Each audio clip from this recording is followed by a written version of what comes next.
All right, everybody, here we go. It is episode 3 of The Ward on Sports with me, your host, Dan Ward, bringing you my thoughts, opinions, predictions, and whatever else I want to talk about in the sports world.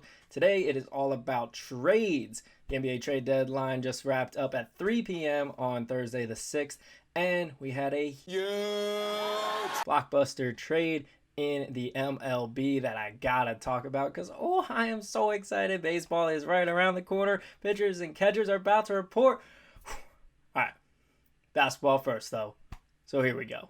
The NBA trade deadline was an exciting one this year, for sure. We're going to talk about some of the biggest ones and some of the smaller ones, give you some quick thoughts and opinions about them. The one that got it all started was a big trade, not necessarily a blockbuster trade, but definitely a big one between the Hawks, the Rockets, the Timberwolves, and the Nuggets. The Hawks received Clint Capella and Nene from the Rockets. The Nuggets and the Timberwolves each got a plethora of players. Nuggets getting Shabazz Napier, Keita Bates-Diop, Gerald Green, and Noah Vonleh. Timberwolves get Malik Beasley, Juancho Hernan-Gomez, Jared Vanderbilt, and Evan Turner. And the Rockets, who are the main players in this trade, get Robert Covington and Jordan Bell, who they then flipped for Bruno Caboclo. The big team to point out here are the Hawks and the Rockets. The Hawks are adding pieces very interesting way. I like Clint Capella being brought with Trae Young. They do have John Collins, so that's two talented big men that are versatile, that can stretch the floor, run a nice pick and roll. Clint Capella, arguably the best center at the pick and roll game. Yes, there's going to be a lot of arguments and debate there, but when you see him and James Harden working on the same page, it is tough to stop the two of them. And with Trae Young, another player that can pull back, knock down a three, so you can't just collapse on Capella as he rolls, and he can get to the rim nicely. So it's going to be a tough duo to stop between Trae Young and Clint Capella. And now they have John Collins. So I like what they're building there in Atlanta. We'll see how they're trying to build it. Still a lot of areas that need work, but they got some good young talent down there. I like where the Hawks are going. The Nuggets and the Timberwolves are just part of a trade. Nothing really substantial there for me to really make of note. They will turn around and trade Shabazz Napier, the Nuggets, for Jordan McRae, who's a fun, exciting player at times, can score the ball a little bit, but I don't think there's anything really of substance or huge impact for those teams moving forward. Maybe just more pieces that they can trade or more bench depth for those teams. Timberwolves, they need a lot of help, so we're not going to address that. We got to talk about them later. The Nuggets, they're set. They can make a deep playoff run with the lineup that they have. Not really sure any of the players that they got in this trade are going to make a big impact. Rockets, meanwhile, we don't know what you're doing. They got James Harden, and they have Russell Westbrook, and they have a very small team. Robert Covington, who's around 6'9", is going to have to play center a lot of nights. We know that offense is the calling card for the Rockets, but this just seems a little bit ridiculous. You got to have a big man in there somewhere. They can hit all the threes that they want, but if teams are going to be able to drive into the lane and dunk every single time, it's going to be hard to stop opposing teams. So, not really sure where the Rockets are going here.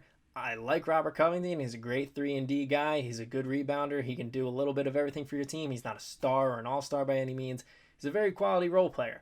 Trying to be a big impact and kind of a turnaround for the Rockets to really push them towards the NBA championship. I don't know.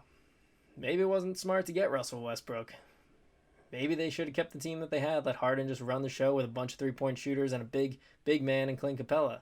They've been close. They just haven't been able to get to the NBA championship. So we'll see what happens in Houston. Houston, they may have a problem. The next big trade to happen was between the Miami Heat and the Memphis Grizzlies, sending Andre Iguodala to the Miami Heat. Now, he has not been playing this season, but he has already said that, yes, he will play for the Miami Heat because they are a true contender. As shocking as it may be for a lot of people, because Jimmy Butler's the only star on that team.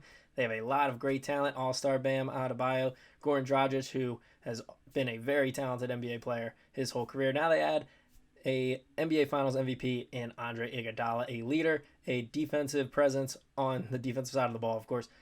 He's going to be a good addition for that team. The full scope of that deal was sending Iguodala, Crowder, Solomon Hill to the Miami Heat, and then Justice Winslow, Dion Waiters, and James Johnson to the Grizzlies. Now, Iguodala has already agreed to sign a 2-year extension with the Heat, but the second year is a team option to give the Heat flexibility and potentially sign a max player in the 2021 offseason.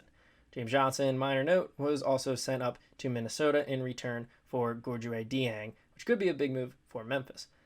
Now, Memphis is getting a couple of players who will want to play, especially Justice Winslow, who will be a benefit on that team, being able to be surrounded by a lot of other young talent.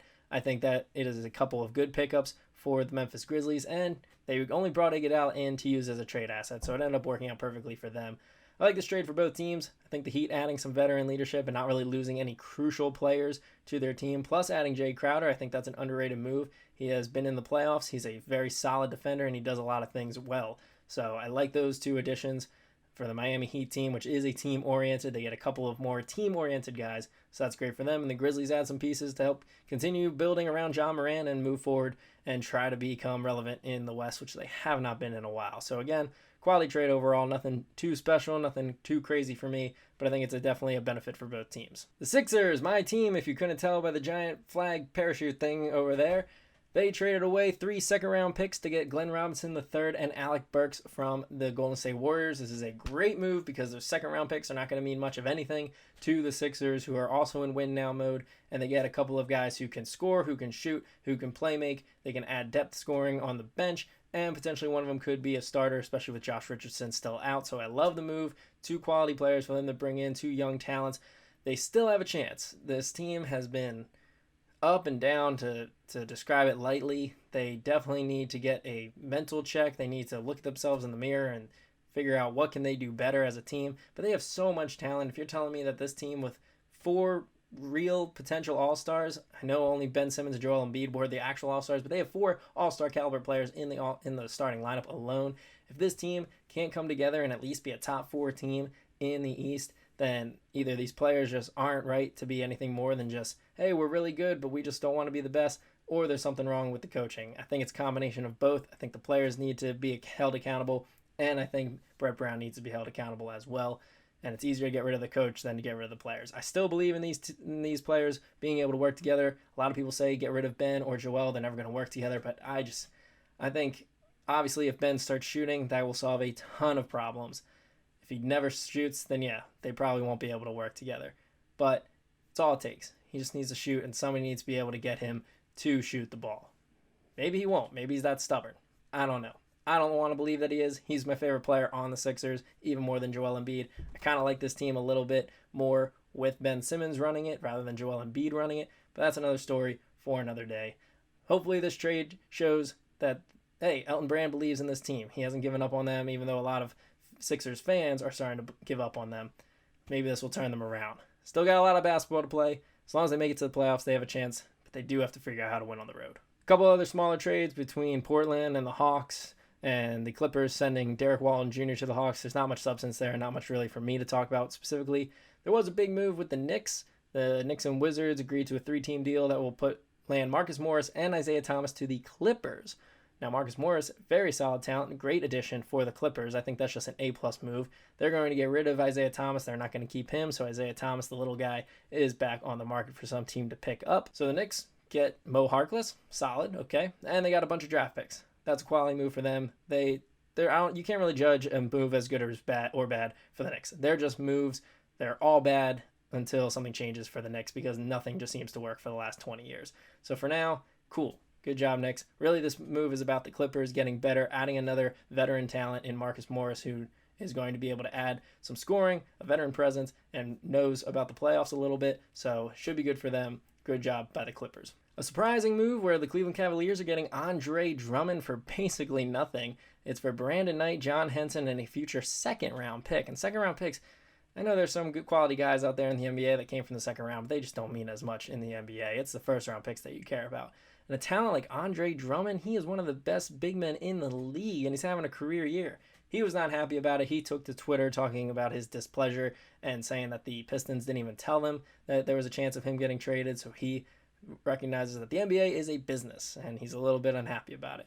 He goes to Cleveland. Cleveland's a dumpster fire right now. They do have Colin Sexton, who's going to be fun to watch, and they have Kevin Love, who's getting a ton of money to be a little bit of a brat sometimes, but overall still a quality player, so no idea what's going to happen in Cleveland. Adding Drummond this season's not going to do much. Maybe they turn him around to try to get another star on their team, not sure.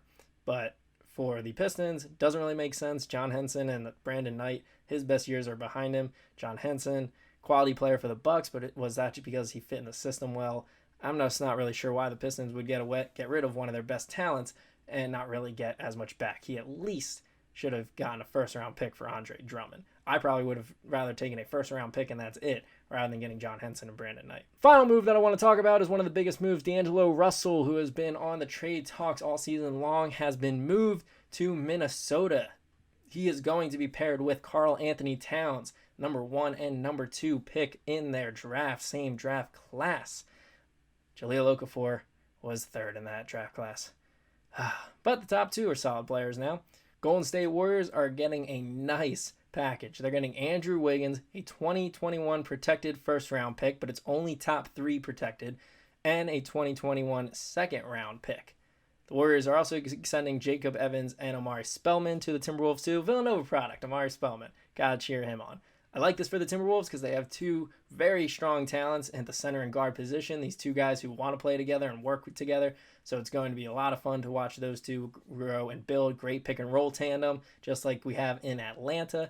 So definitely a good move for the Timberwolves. A little worried about that first-round pick. If it doesn't fall into the top 3 next year, then that means the Timberwolves are losing out on that pick. That could be huge for the Warriors. I think this is a great move. They don't need D'Angelo Russell. They have Steph Curry and Klay Thompson coming back. Curry this season, Klay Thompson next season. They don't care about this season. Next year, they're going to be one of the top teams in the West again, and now they have the ability to add. They also brought in Andrew Wiggins, who is a scorer. He's going to be slashing, he's going to be driving, he's going to be shooting the mid-range and opening up even more space for the Splash Brothers. Bring the defense together on him to stop the drive, and he kicks it out to them for 3. If he can just get his head on straight, which is obviously a lot to ask since he never really had it on in Cleveland or with Minnesota, but now he's got a new team, fresh start, a team that's going to be winning, and that could be all the change that he needs. So I'm excited about the Splash Brothers plus Wiggins and Draymond Green. If we have to throw him in there, I'm not a huge Draymond Green fan. But 4 of them working together, hey, that could be a very dangerous combo for the Warriors. And then they have these draft picks. They've just been collecting draft picks. That's more assets that they can use to get another player if they want, or if they need to shake salary because they've got all these talented players, then they can try to do a combo package of picks and maybe a couple players to shed salary, or they can just use those, draft a top 5 pick this year because they're one of the bottom teams in the league, have that pick fall to 4 or 5 next year from the Minnesota Timberwolves. Now you have 2 top 5 picks coming in to team up with some of the best players in basketball like Steph Curry and Klay Thompson, and then once those guys start to fade away or maybe they have to move because they want more money and they don't want to stay in Golden State anymore, now you have these 2 talents coming up to take their spot. So the Warriors have set themselves up nicely to not have to worry about a rebuild, to continue to be successful for many years to come. Love this move by the Warriors. Kind of hate to see it, although I love Steph Curry and Klay Thompson, but I do love change of the guard in basketball, but looks like the Warriors are going to be right there at the top competing for the West for the foreseeable future. Biggest winners for me in no order are the Warriors, Sixers, and Clippers. I think they all added key pieces for them moving forward. Clippers are guaranteed to make a deep run into the playoffs, and now they added a couple of pieces that are going to help them in that run. The Sixers show that they still care and are still going to try, and they added some scoring and shooting, which they desperately needed. And the Warriors have set themselves up for multiple years of success. Biggest losers for me, 1 team that was involved in the trade deadline, Houston Rockets, and then 2 teams that weren't in the LA Lakers and the Boston Celtics. Jumping quick on the Lakers because it's not a huge loser for them. It's more of just an interesting point that they didn't get involved in the trade deadline. Now, they do have the best record in the West. They already have enough talent probably to win the West and make it to the NBA championship. But why not add? You've seen some of these other contending teams add, so why not? You saw the Clippers. They're coming for you. They are easily one of the biggest rivals in that Western Conference. They got better. You stayed the same. So not sure I like that look for the Lakers. Not saying that they needed to, especially when you have LeBron James and Anthony Davis, arguably 2 top 5 players in the NBA on the same team. You can debate that all you want as well. But still, kind of interesting that they didn't make a move. The other team that didn't make a move was the Boston Celtics, and they saw the Sixers get better and the Miami Heat get better, and those are 2 of the teams right there fighting for the playoff spot for them. So interesting to see a team that also feels like they can contend and compete, but they didn't add anything. They're a great team overall. They have a bunch of good quality players, but they didn't go add anything extra. Maybe add a big man for the Celtics to go along with these or somebody else. Maybe add another scoring guard. I don't know what they could have done. I didn't really look into it, but it's just interesting, again, not to see them make many moves. There were some big trades in this trade deadline, but a lot of teams also were silent, which is interesting. And then the Rockets, of course, we're just all confused. We're not sure what direction they're going. Robert Covington's a quality player, but are you really better going with a lineup where your tallest player at any time is going to be 6'9"? I just don't know how this is going to work. Hopefully it's going to be fun. Maybe they change things up. Maybe it's just say, hey, Harden, go score 60 every night and we'll hope for the best. From a basketball standpoint, this just doesn't seem very smart or very fun to watch. But hey, call me a traditionalist. I like to see good team basketball, and I'm not seeing it from the Houston Rockets right now. We'll see if they can come up with something clever, but tough trade deadline for the Rockets, and they were actually involved in making moves. So once again, it was a fun trade deadline, a lot of interesting and exciting moves, but also a lot of teams that were silent. Pacers, Raptors, also two teams in the East that are going to be competing for an NBA championship or a deep playoff run. Also quiet for the most part in the trade deadline. We mentioned the Lakers, the Utah Jazz didn't do anything. The Denver Nuggets made a couple moves, but I don't know if it was anything super substantial. So while there were some very exciting moves and very interesting moves to see going forward for teams like the Hawks, the Timberwolves, the Warriors, and then the Sixers making their one move, well, two moves technically, as they also got rid of Trey Burke and traded James Ennis for a second-round pick. Forgot to throw those in there, but those were kind of small. Bye-bye, Trey Burke. Hope your dad's happy that you're no longer on the team. Anyway, sorry about that tangent. And an exciting deadline, but also not a huge deadline. So we'll see what happens moving forward. I don't know if anything crazy will change in the NBA playoff picture. The Heat got better for sure, so you look at them as definitely more of a contender than you already had them at, wherever you marked them at. Sixers got better, but still a lot of problems there. Lakers are still going to be the team to beat in the West, and the Bucks didn't need to do anything, so it was very smart of them to play quiet. So Bucks-Lakers, still what it looks like for the NBA championship. We'll see if anything was shaken up enough to make a difference. Now for that huge baseball trade in the MLB. Red Sox, Dodgers, Minnesota Twins, and we're going to talk a little bit about the Dodgers and Angels a little bit also because they had a trade as well. The trade looks like this. Mookie Betts, David Price, and cash going to the Dodgers. Alex Verdugo and Brusdar Graterol going to the Red Sox, and the Twins are getting Kenta Maeda. The other trade that we'll talk about is Jock Peterson heading to the Angels. So we have a lot to talk about.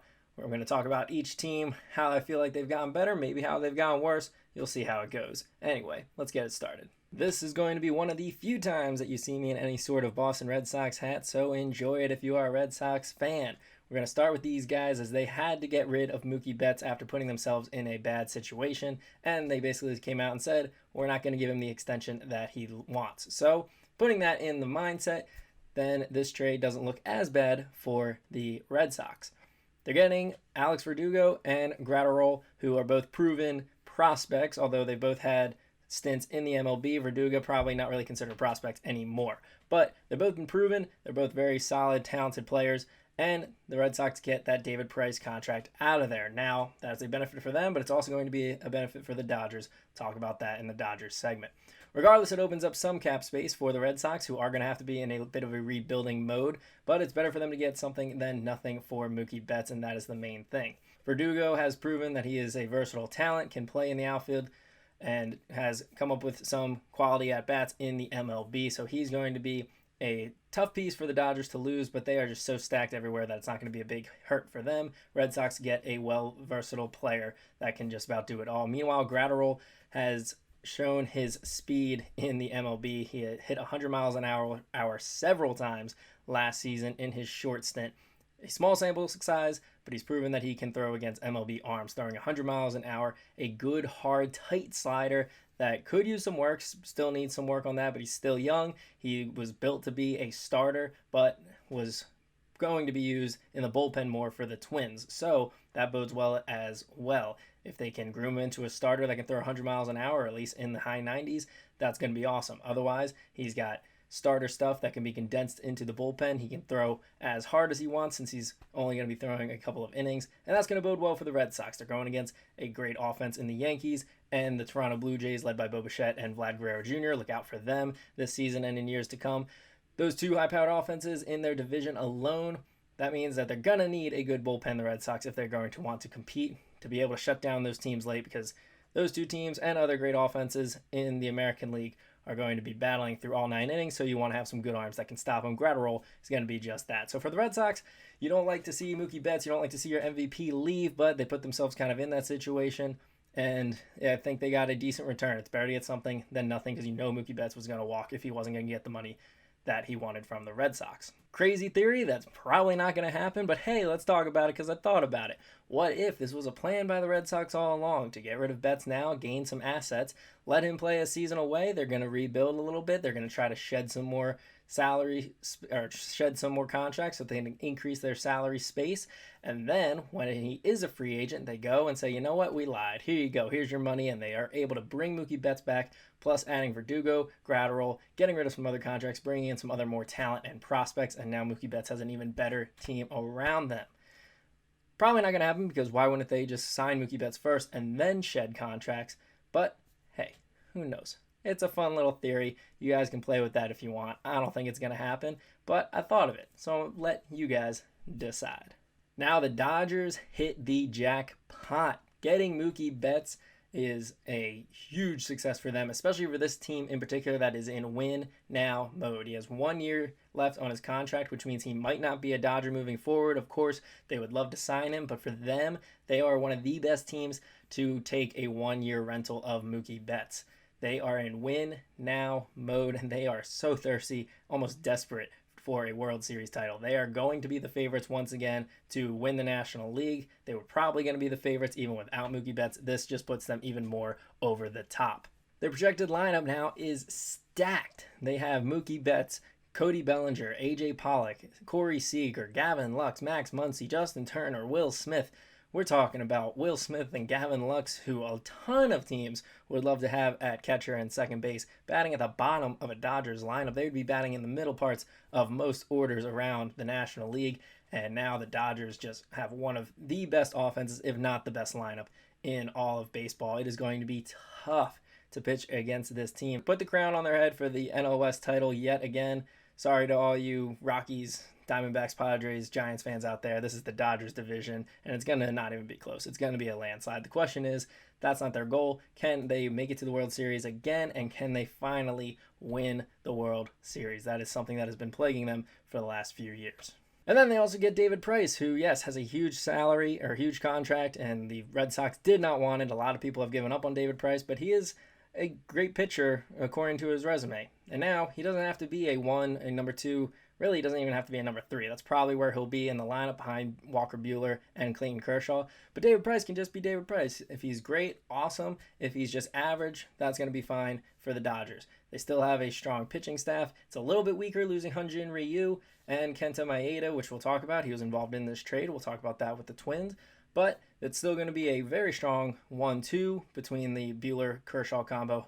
Price can be a semblance of what he was when he was at his best and one of the best pitchers in baseball, then look out. Now with the three-headed monster plus the best offense in baseball, this Dodgers team is going to be fun. We might be rocking this hat a little bit more this season.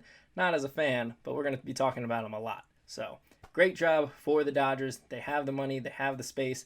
They can afford a rental of Mookie Betts, and if he ends up walking and doesn't come back, if it means a World Series title, they'll definitely take it. And even if they aren't able to sign him, then that's fine. They're going to be fine because they are stacked and they are a smart organization that seems to have a great baseball development because they just keep producing great players one after the other coming into their lineups and being impactful players. They lost Alex Verdugo. They didn't want to lose him, but in order to get Mookie Betts, I'd say that's a fair trade-off. They'll miss him, but this is a great deal for the Dodgers. Then the Minnesota Twins got involved in this deal as well. They sent Gratterall over to the Red Sox, and they got Kenta Maeda from the Dodgers, a guy who is going to chop up and eat up all those innings. He's thrown 125 innings minimum for each of the last 4 or 5 seasons for the Dodgers. I don't have the exact number in front of me, but either way, he's an innings eater, and he is going to be a very strong number 3. The Twins are in win now mode. They're not a large enough market to try to sustain a long run. They have a team right now that could compete for the World Series, and so making this move only improves their chances. Of course, you don't like seeing a young, talented prospect like Gratterall leave. He should be a very strong pitcher out of the pen or possibly as a starter, but to get Kenta Maeda to solidify that starting rotation even more, that is going to be huge for the Twins. They have the offense, they have the bats, they have the power. Now they have the pitching staff if just a couple things fall into place. Jose Barrios needs to take that one step further. He's already a solidified number 1 starter, but can he be the number 1 starter that also wins the playoff game? Didn't see it last year in his one start against the Yankees, but that'll be his next level of progression. If he can do that, that's huge for the Twins. They still have Jake Odorizzi. Kenta Maeda is going to slide into that number 3. Then they brought in Homer Bailey and Rich Hill, 2 veteran starters that are going to be very solid at the 4 or 5, and a couple of young guys to compete for those spots. And if anybody gets injured, they'll be able to fill that role nicely. Randy Dobnak has shown that he can throw a little bit, right-handed pitcher. And then even Lewis Thorpe, who got roughed up a bit in his few games last year, but also had a lot of strikeouts in not a lot of innings. So definitely a guy who knows how to strike out batters, a lefty arm. That's always good to see. So this Minnesota Twins team suddenly has a very deep starting rotation. Bats all over the lineup. Kepler, Sanu. I love Byron Buxton, so I'm going to say his name, even though I probably shouldn't. Eddie Rosario, Jose Polanco. They got Josh Donaldson. Like, this was one of the best, if not the best, home run hitting teams in baseball last year, and now they just added Josh Donaldson as well. This is going to be a super fun team. The Central, I don't care about the moves that the White Sox have been making. They might be one of my sleeper teams this year, or at least one of the teams to watch that take a playoff spot from somebody, but they're definitely not winning this division. The Twins should be able to lock up that AL Central pretty easily. They should have their sets on A, getting out of that first round, B, beating the New York Yankees, because that's also been plaguing them, and then 3, winning that World Series title. They have a real shot to do it. I truly believe that the Twins could be one of the teams in the World Series come October. So overall, I wouldn't say that there's a loser in this trade. The Red Sox put themselves in a bad situation, but we already accepted the fact that Mookie Betts was gone, and I think they got a pretty good return. They're able to shed the David Price contract a little bit. Yes, they sent cash over to the Dodgers, so they are covering some of that contract. But regardless, you don't have to worry about the headaches that David Price was causing in Boston. You lose your former MVP, but you knew that was going to happen. You get a very versatile player in Verdugo, and you get a guy who could be a starter or at least a definite late inning, high leverage bullpen guy in Gratterall. So, solid return for the Red Sox. Definitely better than letting Mookie Betts walk. Dodgers, World Series or bust. That's all it takes. They got one of the best players in baseball on their team now. Didn't have to give up too much. That's going to be a huge win for them. That's an easy one. Anytime you get one of the best players in baseball, 99% of the time, it's going to be a win. And then for the Twins, getting another good starter, guy who can eat up innings, a guy who's going to be not anything great, not anything special, but he's probably not going to be bad, and he's versatile. Didn't mention that when I did the Twins thing. He can go into the bullpen. Kenta Maeda has experience in the pen and as a starter, so he is a very versatile pitcher as well who has been healthy. So that is a huge win for the Twins. Wouldn't say it's a A+ for anybody. Dodgers would be the closest. If I ranked it, I'd say Dodgers first, Twins second, Red Sox third, but none of them had a bad deal. Great trade overall, and this is exciting. Baseball is almost here, but we still have one more quick trade to talk about. After the huge blockbuster deal, the 2 LA teams got involved and swapped players. Jock Peterson from the Dodgers is going to the Angels for Luis Rengifo, who is a young 23-year-old middle infielder with a lot of potential. A lot of players and people really like his potential, but we shall see. Some people were confused as to why they got rid of Jock Peterson, because they could have platooned him nicely in left field with A.J. Pollock, lefty and righty, just switch depending on who the starting pitcher is. But I think this was a good move for the Dodgers because it gets rid of $8.5 million, and Jock Peterson's going to be an unrestricted free agent next season. He's not going to make a ton of money, but he's probably going to be in that $15 to $25 million range, depending on how necessary his services are. He's only going to be 29, so he's right around his prime, so he's going to get a good paycheck. And the Dodgers probably said, hey, it's not worth keeping him if there's an opportunity to, A, definitely sign Cody Bellinger when it's his time for a long contract. Try to sign Mookie Betts to a long-term deal. Max Muncy, who I believe just signed a 3-year deal, probably want to try to extend Gavin Lux. Corey Seager they're going to want to keep. They're going to keep Walker Buehler and Will Smith. So it's a lot of guys. Somebody had to go. So they send Peterson away before he just walks. Better to get something out of nothing. Now they have a very solid, another, not a prospect, but still a young player who can play short, play second, be a good backup. Corey Seager's been had some injury problems over the course of his career, so a good solid player to have as a backup for him. Another player off the bench that's going to be a lot cheaper as well. So they continue to open up space in their salary cap to, again, extend one of those many talented players I'm sure they want to keep. And for the Angels, now you have a lineup that includes Mike Trout, Shohei Ohtani, a healthy Justin Upton, now Jock Peterson, plus Anthony Rendon.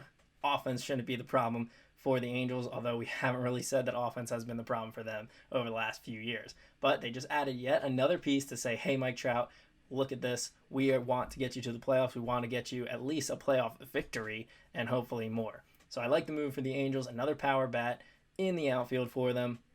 Another power bat from the left-hand side, which will be huge for them to kind of balance out Upton, Trout, and Rendon. Peterson and Shohei batting on the left side. So a good move, again, for both teams. I think it makes a lot of sense. I think it's good for the Dodgers to get rid of any money and then try to get something for Jock Peterson as opposed to letting him walk. That's always a smart move since they already have enough players in the outfield. And then the Angels show, once again, Mike Trout, here we go. They better their chances at potentially stealing a wild card in the AL. So great trades, 2 for 2 on the trades. Baseball is exciting. It's the offseason. Pitchers and catchers haven't even reported yet, but here we go. It's going to be a lot of fun. So that wraps up the trade talk and episode 3 of the Ward on Sports. Be sure to like, subscribe, share, comment, all that good stuff. Please, let's start a conversation. Leave some comments, either whether you're watching this through Facebook or on YouTube itself. Be sure to leave some comments. I'll chat with you. Let's interact. Let's get a conversation going. Tell me about your baseball predictions. We'll have a lot of baseball prediction videos coming up, so be sure to hit subscribe and stay tuned and stay looking for those baseball highlights and baseball prediction videos. So until next time, I'm Dan Ward. See you later, everybody.